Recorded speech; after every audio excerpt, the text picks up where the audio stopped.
కర్కిమిన్ అది పెంపొందించబడే విధంగా పరిశోధనలు ఒకవైపు కొనసాగుతుంది. పసుబోర్డు సంబంధించి 2022 అప్పుడు కేంద్ర ప్రభుత్వం ఏదైతే పసు బోర్డు ఏర్పాటు చేస్తున్నట్టు ప్రకటించింది. కానీ కేంద్రం ఎక్కడ ఏ విధంగా అనేది ఏదైతుందో ప్రకటింప చేయబడలే. సరే, ఇప్పుడు ఏదైతుందో ఆ కేంద్రం నిజామాబాద్ కేంద్రంగా ఏర్పాటు చేయాలని చెప్పని కేంద్ర ప్రభుత్వం నిర్ణయించి ప్రకటింప చేయడం పట్ల హర్షం వ్యక్తం చేస్తున్న కాంగ్రెస్ పార్టీ రైతాంగ విభాగంకి వెళ్ళి హర్షం వ్యక్తం చేస్తున్నారు.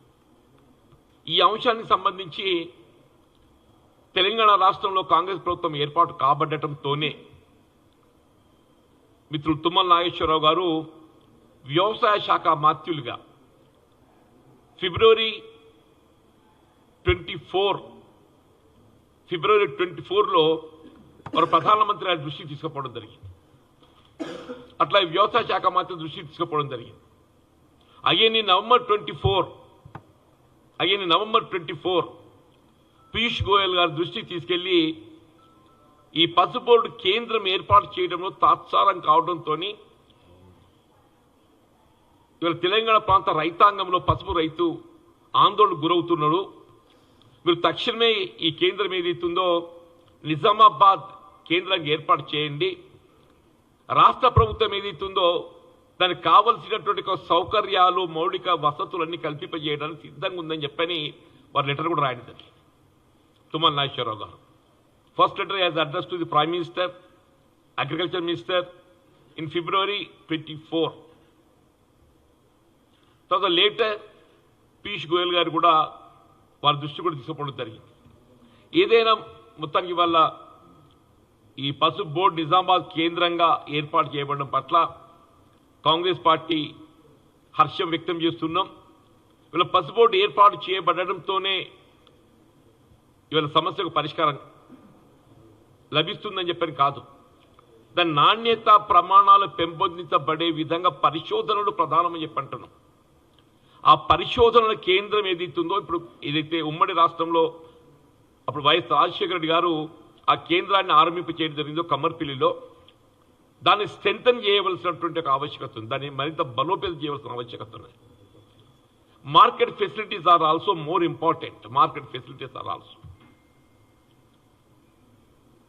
ఇవాళ గోడౌన్ ఫెసిలిటీస్, కోల్డ్ స్టోరేజెస్ కనీసం క్వింటల్కి ఒక 15,000 రూపాయలు లభిస్తేనే కానీ గిట్టుబాటు కాదు. పసుపు ఏదైతుందో క్వింటల్ 15,000 రూపాయలు లభిస్తేనే కానీ గిట్టుబాటు కాదు. ఉత్తర తెలంగాణ ప్రాంతం వద్ద వాణిజ్య పంటలు ఇటు పసుపే కానీ చక్కెరే కానీ మధ్యలో మరి నిలిచిపోయినాయి. వాళ్ళ రైతాంగ ఉద్యమం ప్రధానంగా ఏదైతే ఈ రెండింటిని కేంద్రంగా ఏదైతుందో ఉద్యమించడం జరిగిందే. వాళ్ళ పసు బోర్డు ఒక కొలిక్కి వచ్చినట్టు కనబడుతున్నది. చక్కెర కర్మాగారం ఏర్పాటు పట్ల కూడా తెలంగాణ రాష్ట్రంలో కాంగ్రెస్ ప్రభుత్వం ఏర్పాటు కాబడడంతోనే పరిశ్రమల శాఖ మంత్రులు శ్రీధర్ బాబు గారి ఆధ్వర్యంలో ఒక సబ్ కమిటీ ఏర్పాటు చేయబడటం, ఆ అంశాలను పరిశీలింపజేసి వాళ్ళ బ్యాంక్ లోన్స్ అన్ని కూడా వాటన్ని డెట్ క్లియరెన్స్ చేయడం జరిగింది. ఇప్పుడు ఏదైతుందో చక్కెర కర్మాగారాల పునఃప్రారంభానికి సంబంధించి కూడా తెలంగాణ రాష్ట్ర ప్రభుత్వం మన బడ్జెట్లో కూడా ఈ అంశాన్ని పేర్కొన్నది. This government has committed for reopening of the sugar factories. ఈ రెండు వాణిజ్య పంటలు ఈ ఉత్తర తెలంగాణ ప్రాంతానికి సంబంధించిన రైతాంగానికి కొంత ప్రోత్సాహం కలిగిస్తాయి. ఇలా వరితో పాటుగా కేవలం ఒక వరిపైనే ఆధారపడకుండా పంటల మార్పిడి ఏ విధంగా కావాలని కోరుకుంటామో ఆ పంటల మార్పిడిలో భాగంగా ఏదైతుందో ఇవాళ పసుపుతో పాటు మొక్కజొన్న మనం సాగు చేసే అవకాశం లభిస్తుంది అంతర్ పంటగా. దాంతో పాటుగా ఇవాళ చక్కెర షుగర్ కేన్ గ్రోయింగ్ అది ఆరంభమైతే, చక్కెర ఫ్యాక్టరీ ఆరంభమైతే రైతాంగానికి అది పెద్ద ఆసరాగా ఉంటుంది. తప్పకుండా ఈ రెండు అంశాలు కూడా అటు కేంద్రమే కానీ రాష్ట్ర ప్రభుత్వమే కానీ సమన్వయంతో రైతాంగానికి తోడు నిలవాలని చెప్పని కోరుతూ, ముఖ్యంగా ఈ పసుపు బోర్డు సంబంధించి రైతాంగం ఏదైతుందో దాదాపు 2 దశాబ్దాల నుండి అని చెప్పంటున్నారు. దాదాపు 2 దశాబ్దాల నుండి వారు ఉద్యమించడం, వారి ఉద్యమ ఫలితం ఏదైతుందో పసుపు బోర్డు నిజామాబాద్ జిల్లా కేంద్రంగా ఏర్పాటు కాబడిన పట్లయితే హర్షం వ్యక్తం చేస్తున్నామో నేను ఉత్తర తెలంగాణ ప్రాంత రైతాంగాన్ని ముఖ్యంగా నిజామాబాద్ ఆర్మూర్ జగిత్యాల ప్రాంత రైతాంగాన్ని నేను హృదయపూర్వకంగా అభినందిస్తామని చెప్పని పేర్కొంటున్నాను. Thank you.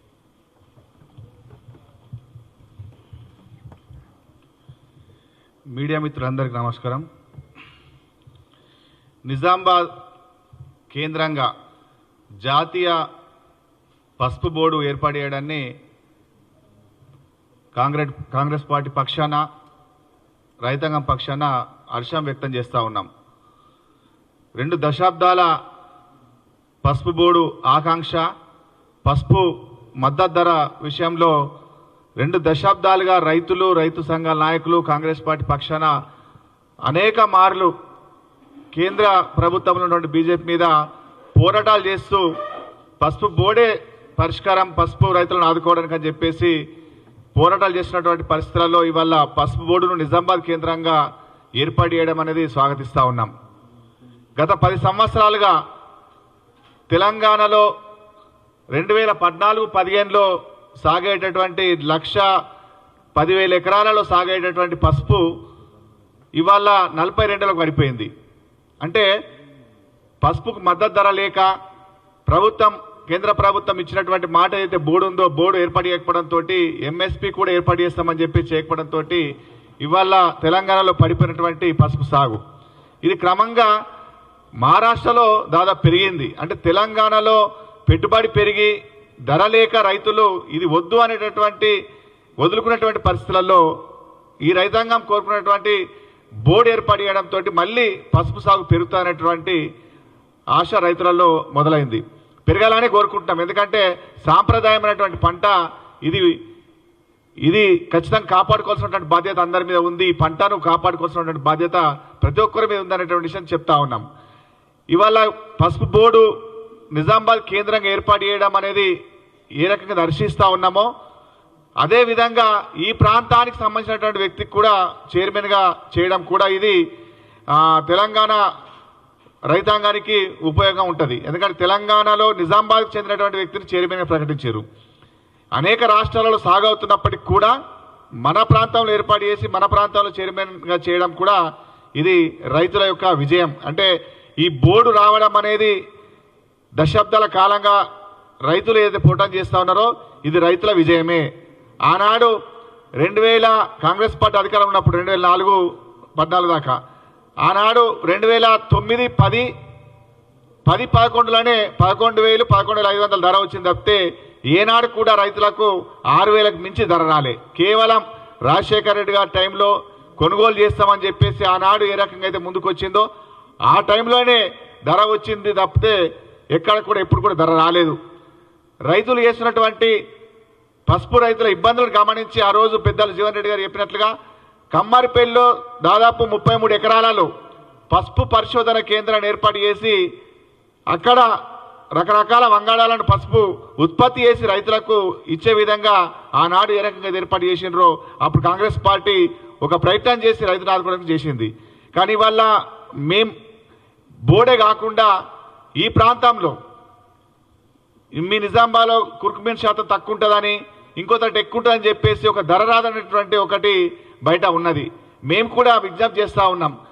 ఏదైతే మన ప్రాంతంలో పసుపు పండిస్తూ ఉన్నారో ఏదైతే కుర్కుమీన్ శాతంతో ధర వస్తుందని చెప్తా ఉన్నారో ఇక్కడ పండేటటువంటి పసుపుకు ఏం చేస్తే కుర్కుమీన్ శాతం పెరుగుతుందో ఆ దిశగా ఈ బోర్డు రైతులకు సూచనలు చేసి రైతుల్ని ఆ దిశగా వ్యవసాయం సాగు చేసే విధంగా ప్రోత్సహించాలని చెప్పి చెప్తా ఉన్నాం. అట్లాగే ఈ బోర్డు కార్యాలయం కూడా ఒక స్పైసీస్ బోర్డు ఏదైతే ఉందో దాంట్లో కాకుండా సపరేట్గా ఒక పసుపు బోర్డు కార్యాలయం ఏర్పాటు చేసి దాని విధి విధానాలను దానికి ఏదైనా నిధులను కేటాయించి సిబ్బందిని ఏర్పాటు చేసి ఆ దిశగా తొందరగా ఈ కార్యక్రమాన్ని పసుపు బోర్డు ఏర్పాటు చేసే విధంగా పూర్తి స్థాయిలో నిర్మాణం చేసే విధంగా కేంద్ర ప్రభుత్వం చొరవ చూపాలని చెప్పేసి రైతాంగం పక్షాన కేంద్ర ప్రభుత్వాన్ని కోరుతా ఉన్నాం.